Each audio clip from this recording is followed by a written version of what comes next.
Hello and welcome to Indus News live from Islamabad. I'm Jawad Nayami and these are the headlines.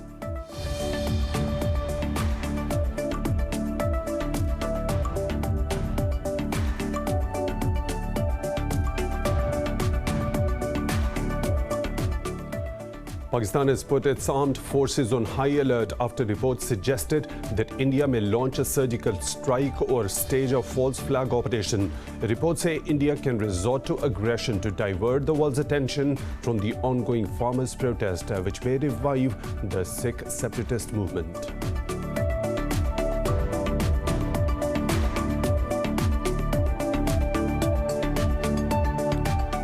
In India, farmers have rejected the government's offer to amend controversial farm laws, saying they would settle for nothing less than the scrapping of the legislations. The protesters announced that they will demonstrate at BJP offices across the country on the 14th of December.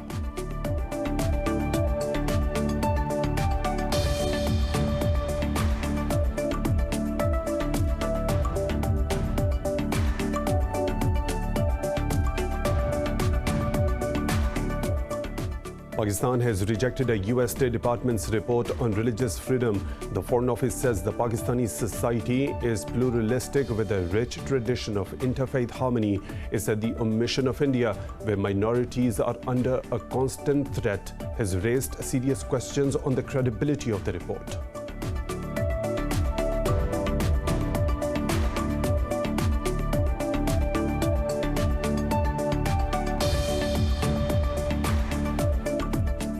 Iran says the nuclear deal can be restored without negotiations despite recent escalations following the killing of a nuclear scientist. In a televised speech, President Hassan Rouhani said US President Donald Trump pulled out of the deal in haste and it needs no time to return to it. He said Iran will fully comply with the deal if other signatories do the same.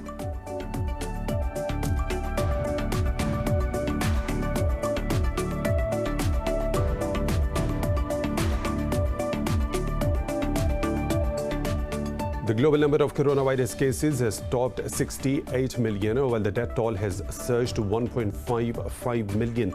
The infections tally in the US has crossed 15 million, with over 286,000 deaths. In India, the virus has claimed more than 141,000 lives and infected over 9.74 million people. Meanwhile, Pakistan has reported nearly 3,000 new cases and 60 deaths in a day, with the tally crossing 8,500.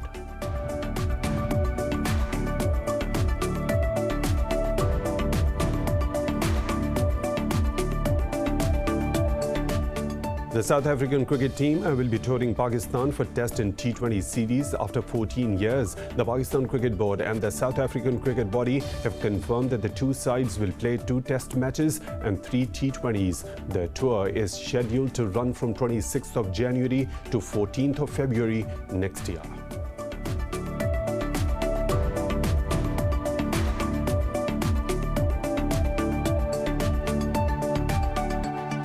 Those were the headlines and detailed stories. Right after a short break, stay tuned.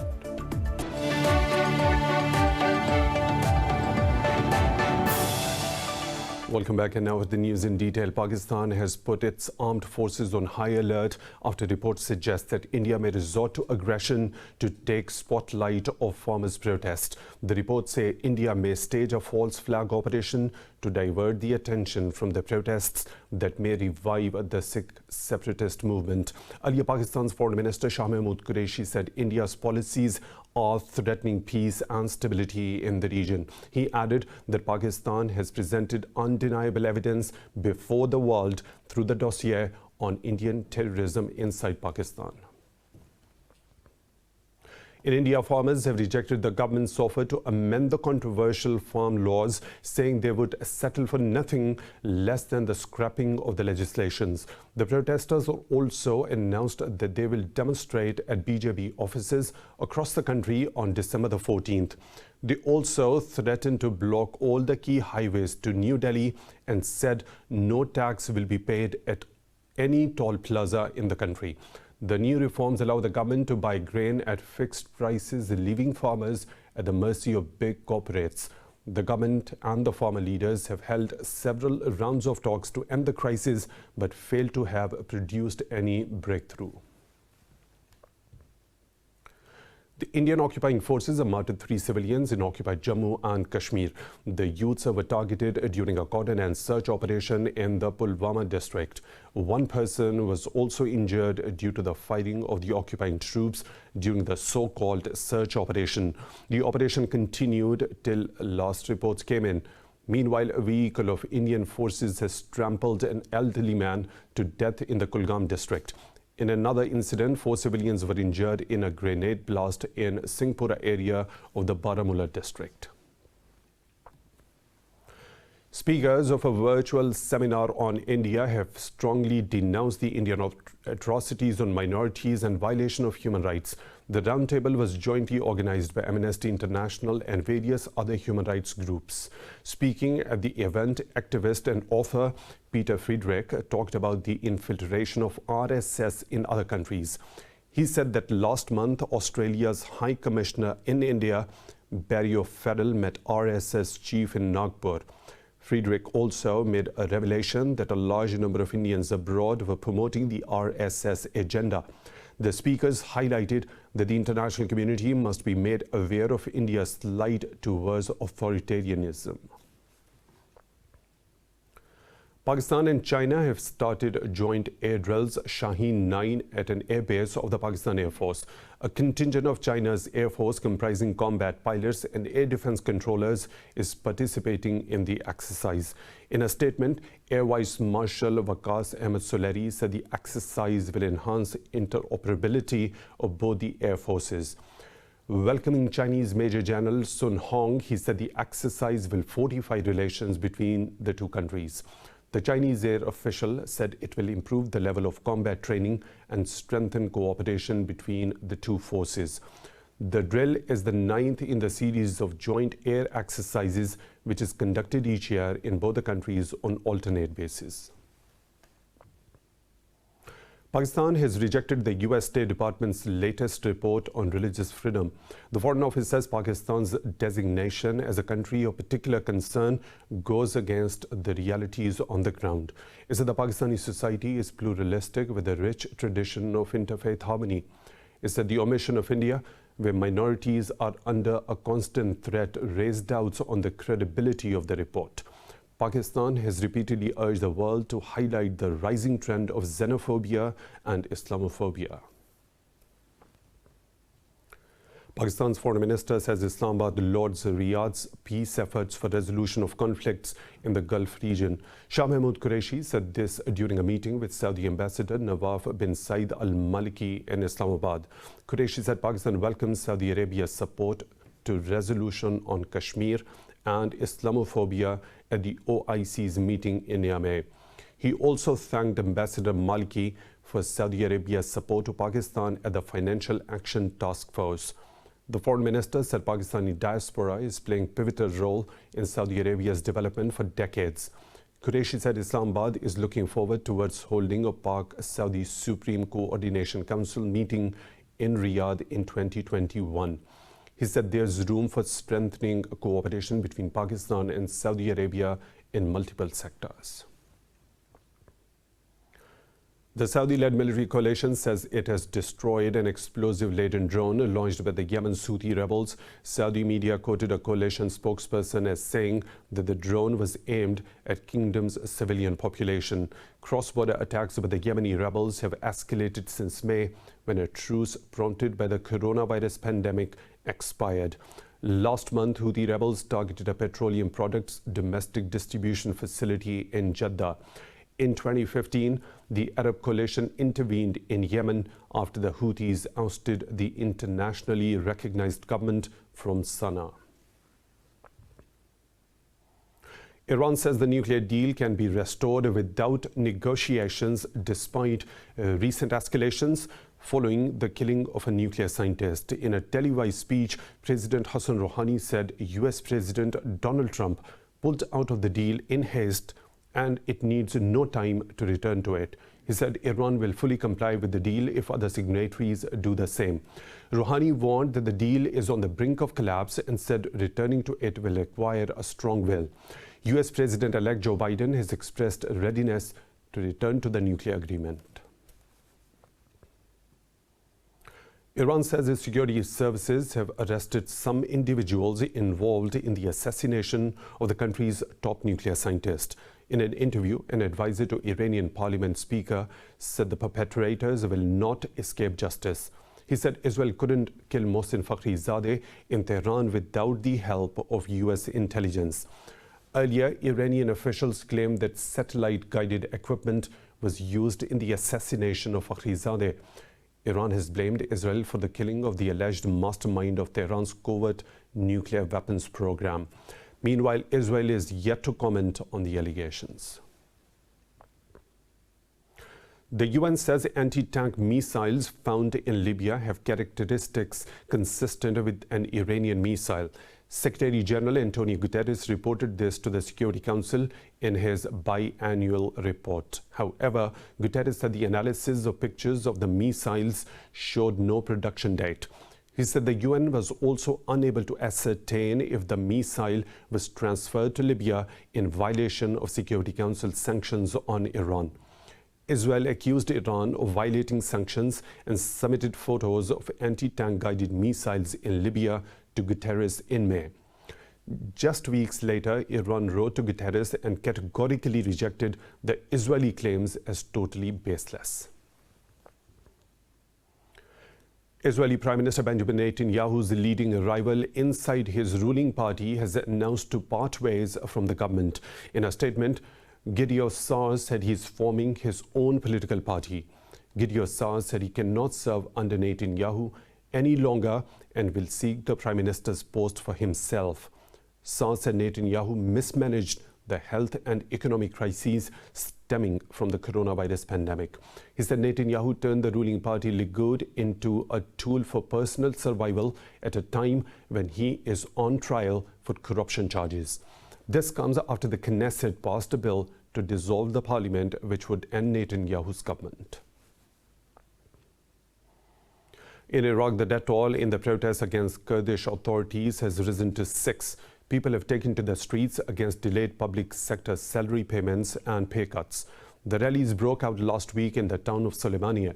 The regional government of Kurdistan has announced a 24-hour travel ban throughout the city as the protesters tried to set a police station on fire. The UN office in Iraq condemned the violence and urged the perpetrators to be held accountable. Indonesians are voting to elect local and regional leaders across 270 regions of the archipelago. One-third of the country's population, comprising over 100 million people, is eligible to vote. Voters will also choose governors in 9 out of the country's 34 provinces. The polls are being held amid the most severe outbreak of COVID-19 in a Southeast Asian country. There is a surge in interest in this year's elections as several candidates come from political families. President Joko Widodo's son and son-in-law are also running for mayor in the cities of Surakarta and Medan. The U.S. Supreme Court has dismissed Trump campaign's lawsuit seeking to throw out up to 2.5 million mail-in ballots in Pennsylvania. The court refused to block the state from formalizing President-elect Joe Biden's win. The lawsuit argued that Pennsylvania's 2019 expansion of mail-in voting was illegal under state law. Meanwhile, U.S. President-elect Joe Biden has unveiled his health team to take on the gigantic task of battling COVID-19. In a press conference in Delaware, Biden named California Attorney General Xavier Becerra as his health secretary. He nominated Rochelle Walensky as the head of the Centers for Disease Control and Prevention. Among his other aides will be Dr. Anthony Fauci as Chief COVID-19 Medical Officer. More stories to follow, but right after a short break. Stay tuned.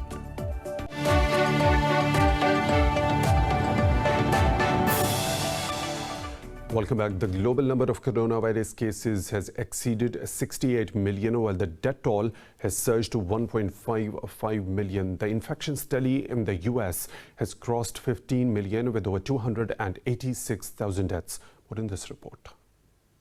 As the world moves one step closer to administering a COVID-19 vaccine, cases and deaths continue to spike to record highs. Countries are pouring in billions of dollars to become one of the first nations to immunize their populations. Brazil continues to register record high daily deaths every day. The Latin American state signed a letter of intent to procure 70 million doses of Pfizer vaccine, while Mexico is also set to buy 22 million doses from Johnson & Johnson. As cases in Arizona, Alabama, and Ohio skyrocket, the upcoming U.S. administration has introduced a mass vaccination distribution program. This team will help get at the last 100 million COVID-19 vaccine, at least 100 million COVID vaccine shots into the arms of the American people in the first 100 days. 100 million shots in the first 100 days. However, an international coalition called the People's Vaccine Alliance claims 9 out of 10 people in poor nations can miss out on vaccination because rich countries, home to only 14% of the global population, have hoarded 53% of the total stock of vaccines. Experts say vaccine deployments on nationalistic sentiments can have negative global consequences. I think also we can't be nationalistic about it because the UK has bought lots of vaccines. We have a great capacity to immunise people. But, if other countries around the world are still crippled from their health systems and economically, that affects us as well. It affects our economy and the health of our population. So we do have work to do on that. Meanwhile, in India, the virus has claimed more than 141,000 lives and infected over 9.74 million people. Indian officials say if the vaccines are approved over the next few weeks, an estimated 300 million people will be inoculated in the first tranche. Over in South Korea, the Disease Control and Prevention Agency has reported 868 new infections, which is the second highest number of cases in one day. In Pakistan, 60 people have lost their lives to COVID-19 over the past 24 hours, pushing the death toll to 8,547. The Health Ministry says nearly 3,000 people tested positive for the virus overnight. The ministry said there are more than 45,000 active COVID-19 cases in the country. It said out of more than 426,000 countrywide infections, over 372,000 people have recovered. Well, Minister for Planning and Development Asad Umar says the vaccine will be available in the country in the first quarter of 2021. Umar said it would be provided to health workers and old citizens on a priority basis. In India, health officials found excessive amounts of lead and nickel in blood samples of patients with a mysterious illness in Andhra Pradesh. At least one person has died. Research by the All India Institute of Medical Sciences team said traces of metals may be the culprit, but public health officials are still searching for definitive link between all patients. The state's chief minister says out of 505 people to have been hospitalized, 300 people have been discharged. Patients reported a range of symptoms including seizures, loss of consciousness and nausea. President Nicolas Maduro says U.S. President Donald Trump sought contact with Venezuelan officials early in his term. Talking to the media, Maduro said the then foreign minister was invited to Trump's inauguration in 2017. Maduro said later in 2018, a Trump intermediary invited him to a meeting with President Trump during the UN General Assembly. He accused the U.S. establishment of preventing the meeting, saying he was willing to meet. Maduro expressed hope to establish a dialogue with the incoming U.S. administration. We hope that once the new government of Joe Biden is installed, that they have time to think, and we hope they are open to the possibility of dialogue between Venezuela and the United States. UK Prime Minister Boris Johnson will fly to Brussels today for talks with European Commission President Ursula von der Leyen. The two sides are making last-ditch efforts to reach a post-Brexit trade deal. The pair will hold talks over dinner after negotiations between officials ended in a deadlock. Major disagreements remain on fishing rights, business competition rules, and how a deal will be policed. Earlier, EU's chief negotiator, Michel Barnier, told ministers he believed a no-deal scenario was now more likely than an agreement. Deepening the gloom, Irish Prime Minister Michael Martin said unless there was a breakthrough soon, EU leaders would have to discuss contingency plans for the economic disruption a no-deal would bring. Australia started a probe into threats posed by far-right extremism in the country. In a statement, the Home Affairs Minister said a parliamentary committee will review extremist movements. Peter Dutton said the body will also keep a check on radicalism in Australia. He pointed out that right-wing extremism is real and said the threat is constantly growing. The Australian Federal Police said the youth has regularly used social media forums during 2020 to encourage others to commit violence. The announcement came a day after a New Zealand inquiry into the massacre of 51 Muslim worshippers in Christchurch. France says its next generation aircraft carrier will be nuclear powered. President Emmanuel Macron said the new carrier will replace the National Fleet's flagship warship Charles de Gaulle in 2038. During his visit to a nuclear sector components maker, Macron said the country's strategic future lied with the nuclear industry. Defense Ministry says the carrier vessel will be equipped with a new electromagnetic aircraft launch system. The carrier will be 300 meters long and have a dead weight of 75,000 tons.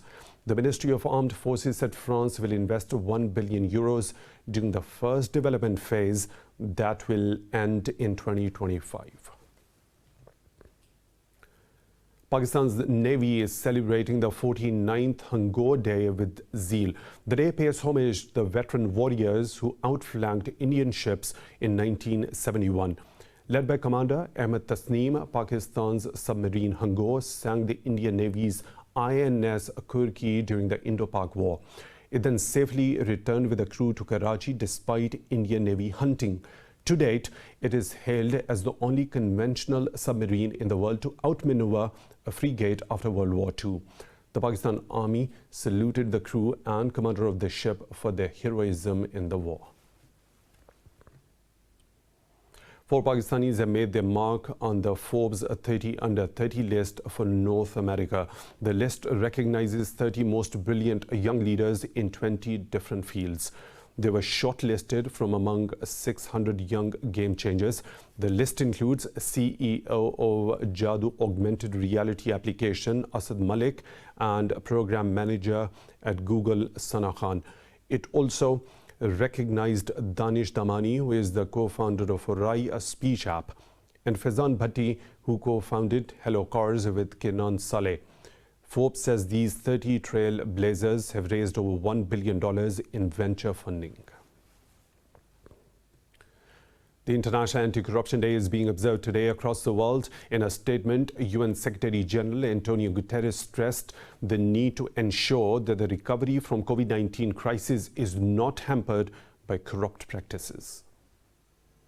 The United Nations Secretary General said the development of vaccines and anti-COVID-19 treatments adds to the risk of bribery and profiteering. Meanwhile, in Pakistan, the National Accountability Bureau has been running a week-long awareness campaign to eradicate corruption from the country. Prime Minister Imran Khan has been spearheading an anti-corruption drive in the country since day one in office. The Prime Minister has also been highly vocal against money laundering by corrupt elites from poor to rich states. In a tweet, Khan says developing countries being impoverished by their corrupt elite who launder money to richer countries and offshore tax havens. The Prime Minister says he welcomes US President-elect Biden's declared intent of a policy targeting dirty money. Khan has also established an assets recovery unit in the PM office in Islamabad to retrieve monies or hidden assets overseas. Moreover, a law to facilitate and reward whistleblowers to report corruption and bribery has also been introduced. The UN General Assembly adopted the Convention Against Corruption in 2003, while in December 2005, Assembly designated the day as Anti-Corruption Day. New Zealand is marking the first anniversary of the deadly White Island disaster. 22 people, mostly tourists, were killed in the volcanic eruption last year. More in this report. For the families of the victims of White Island eruption, the last 1 year has been littered with painful milestones. Community leaders gathered in Whakatane, a town of the Bay of Plenty, to mark the anniversary. Survivors, families of the dead, first responders and residents observed a minute of silence. We also remember our survivors and pray for their healing.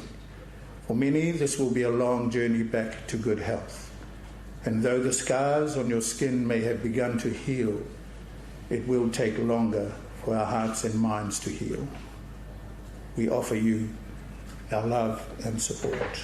Earlier, the country's primary regulator indicted 13 parties for not meeting safety obligations in taking tourists to the island. Whakatane Mayor Judy Turner recalled Prime Minister Ardern's remarks.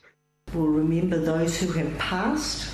We will think of the survivors, thank those who were responders, acknowledge those who continue to care for and support the injured, and we will recognise the pain and suffering that still exists.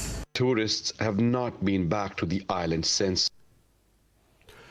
In Italy, Venice is underwater as heavy rain and strong winds pushed into the lagoon city. It caught authorities off guard before they could activate the flood barriers. The system of 78 floodgates, known as MOS, requires a 48-hour notice to be activated. In a tweet, Venice Mayor Luigi Borgonaro said water levels suddenly rose to a 145-centimeter peak. He said 2 rivers flood near the sea around Venice. He called for more rapid and reactive protocols in the operation of MOS to face sudden weather changes. In the UK, the Royal Mint has quite literally launched a commemorative coin celebrating the career of David Bowie. One of the most influential musicians of his era, Bowie died of cancer in 2016, aged 69. More in this report. David Bowie, the infinitely changeable songwriter who created trend-setting pop personas like Ziggy Stardust, passed away in 2016. But his legacy lives on. In a fitting tribute to the man who gave us Space Oddity, the Royal Mint launched a commemorative coin into space this October. The coin was carried by a balloon to an altitude of 35,000 meters before descending back to Britain. The design was inspired by a photo of Bowie taken during his Berlin years and features his iconic lightning bolt motif. The Bowie coin is the third release in the Royal Mint's Music Legends collection. It follows similar coins in honor of Queen and Elton John. The coin, the first UK coin to be sent to space, will be offered as a competition prize via the Royal Mint's Facebook page. In Pakistan's Punjab province, the Bohr mansion of Kalabagh city, once a lavish tourist attraction for world leaders, had long been known as a forgotten marvel. Mansion is now being revamped by the custodian family, who is also designing Pakistan's first tourism city in Kalabagh. More in this report by our correspondent Sumaira Khan. Kalabagh is northwestern town of Punjab and the state of Pakistan's former governor Nawab Malik Amir Khan. The beautiful town holds the iconic Bohr mansion, hill ranges, agricultural land and above all, Indus River. The Nawabs are now working towards developing a tourism city which will serve as an economic overturn for the centuries-old town. We have taken the initiative ourselves and we want to promote tourism over here because we want to initiate economic activity related to tourism for the local population over here. Because as more people will start discovering Kalabagh, more people from the other parts of Pakistan will start coming to Kalabagh. They will start to see the local handicrafts, they will start to see the natural beauty, and that will generate an interest among the local population to start catering to those tourists. Kalabagh Estate has also been hosting species preservation and controlled hunting. The city also has polo grounds, stables, water sports and much more.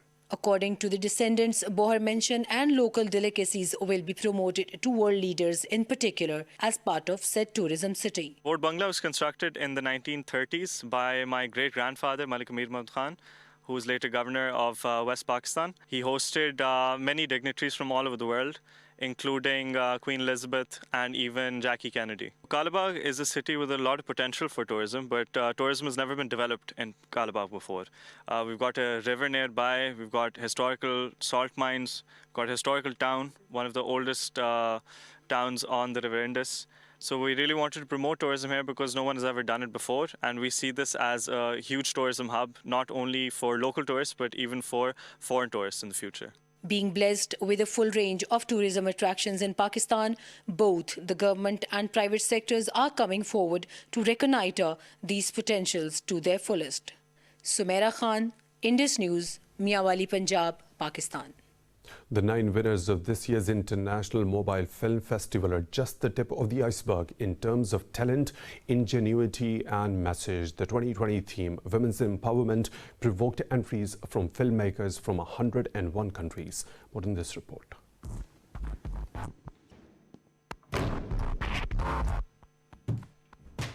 One film, 1 minute, filmed on one phone. That was the simple criteria for the 16th edition of the Mobile Film Festival in France. This year, it tackled the theme of women empowerment. The subjects varied from simple everyday scenes in black and white to fantasy worlds, animation, flippant or dark humor, and hard-hitting reality. The International Grand Prix was won by London-based Alyssa Tritenko with her black and white film career path. I'm especially glad that the message we've tried to convey was clear, and plenty of women got back to us saying that the film depicted exactly how they felt. It is getting better for females in the work environment, but there is still a lot to be done, and we really need to look out for each other. She, along with French Grand Prix winner Cristobal Desbordes and Benjamin Clavel with their film A New Page, won €20,000 grant. Plus sensible à un propos qui va être ironique et We are more sensitive to language that is more ironic and clever, rather than language that is going to have more impact or to be more head-on. In this book that the film is based on, that we recommended you to read, and which is very short. We have had some hysterical laughter talking about it because it is cut up. The drawings are very simple. The festival organizers said they received 1,130 films from 101 countries, 57% of which were directed by women, a record for them. It may be strange days indeed, but the world has gathered to celebrate the life and music of John Lennon in New York 40 years after his death. More in this report. Imagine there's no countries. It isn't hard to do. John Lennon has achieved a kind of deific immortality with his life and work being romanticized and rehashed since his death. Lennon's songs, including Working Class Hero and Mind Games, highlighted the class warfare and socio-economic injustices built into the modern society. He believed the greed and lust for power had driven the world insane. All our society is run by insane people for insane objectives. You know, and I think that's what I sussed when I was 16 and 12 way down the line, but I expressed it differently all through my life. Lennon's fame and admiration stands unparalleled since the Beatles, even 40 years after his assassination anniversary. He spent his last days with wife Yoko Ono in nearby Dakota apartments, where he was shot 4 decades ago by a borderline psychotic to achieve self-glory. That's where he wrote his legendary Give Peace a Chance. Every country's had a violent revolution for one reason or the other. Not one of them has the freedom we're all talking about. So we're saying give peace a chance, you know, like nobody's ever done it before. And it's not a matter of, we're not thinking in terms of 10 years, we're thinking in terms of peace forever, you know. On the eve of 8th December 1980, at the age of 40, John Lennon was shot dead in the archway of his residence. He has a dedicated spot in New York's Central Park called Strawberry Fields, marked with a permanent plaque that reads, Imagine. His fans across the globe and gun control law advocates in the US continue to advocate his views to this day.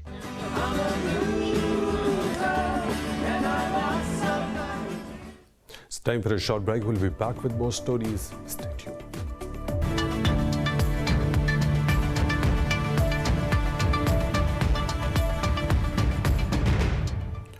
Britain says it will suspend retaliatory tariffs imposed on U.S. goods. The Trade Department said the move was an attempt to de-escalate conflict between the U.S. and EU on subsidies for aircraft manufacturers. In a statement, Trade Minister Liz Truss said Britain wanted a negotiated settlement to the conflict.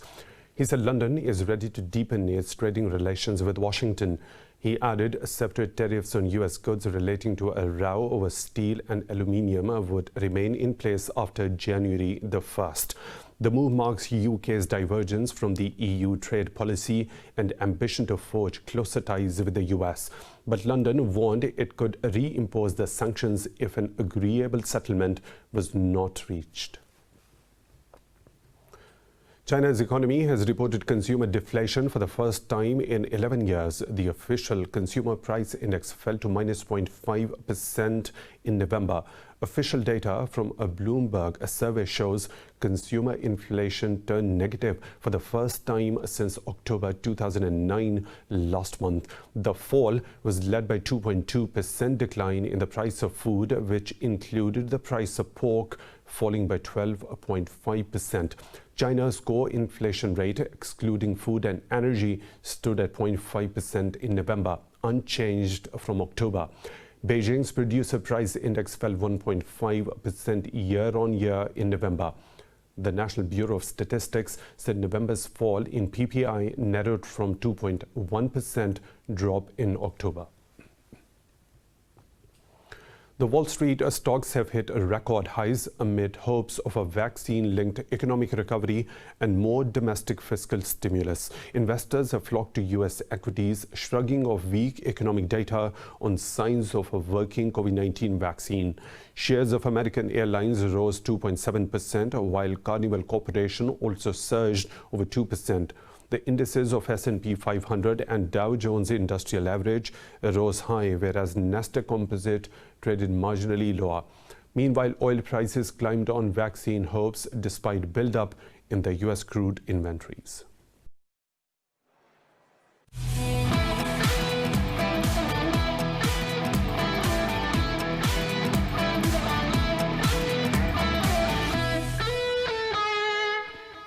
The South African cricket team will be touring Pakistan for Test and T20 series after 14 years.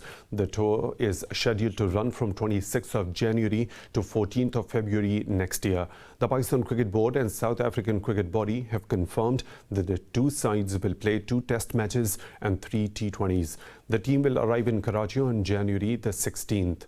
The Test series will be held in Karachi and Rawalpindi, whereas the 2020 series will be held in Lahore. Cricket South Africa spokesman said it is pleasing to see countries returning to Pakistan, which is so passionate about cricket. South Africa will become the 4th country to tour Pakistan in the last 15 months after Sri Lanka, Bangladesh and Zimbabwe. England have confirmed their postponed 2 Test series against Sri Lanka has been rearranged for January. The tour was due to take place in March but was cut short because of the coronavirus pandemic. England leave for Sri Lanka on the 2nd of the next month and play 2 tests in Galle starting on 14th of January. The tourists will be subject to a period of quarantine in Hambantota on arrival in Sri Lanka. During that period, they will be able to train and prepare for 5 days between 5th and 9th of January. England's last completed tour of Sri Lanka was in 2018 when they won a 3-test series 3-0. In football, Juventus have outclassed Barcelona 3-0 in the UEFA Champions League encounter at Camp Nou. The defeat is Barcelona's first in a group fixture since 2016. Cristiano Ronaldo scored a brace to put his club in the top spot of Group G. In a Group H fixture, RB Leipzig beat Manchester United 3-2, knocking Man U out of the tournament. Angelino, Amadou Haidara and Justin Kluivert scored 1 each for the Germans. In a Group E match, Chelsea drew Krasnodar 1-1 to remain atop the group with 14 points. Meanwhile, the Paris Saint-Germain and Istanbul Başakşehir encounter was rescheduled for today after the 4th official accused of racism. Players from PSG and Istanbul Başakşehir left the pitch in the 23rd minute following an incident of racism by the 4th official, Sebastian UEFA has announced a thorough investigation.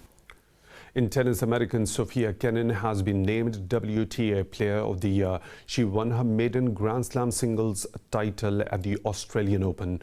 Kenin beat world number 1 Ashley Barty in the semi-finals and twice Grand Slam champion Gerbine Muguruza in the final in Melbourne. She also reached the French Open final and finished the season ranked a career-high number 4.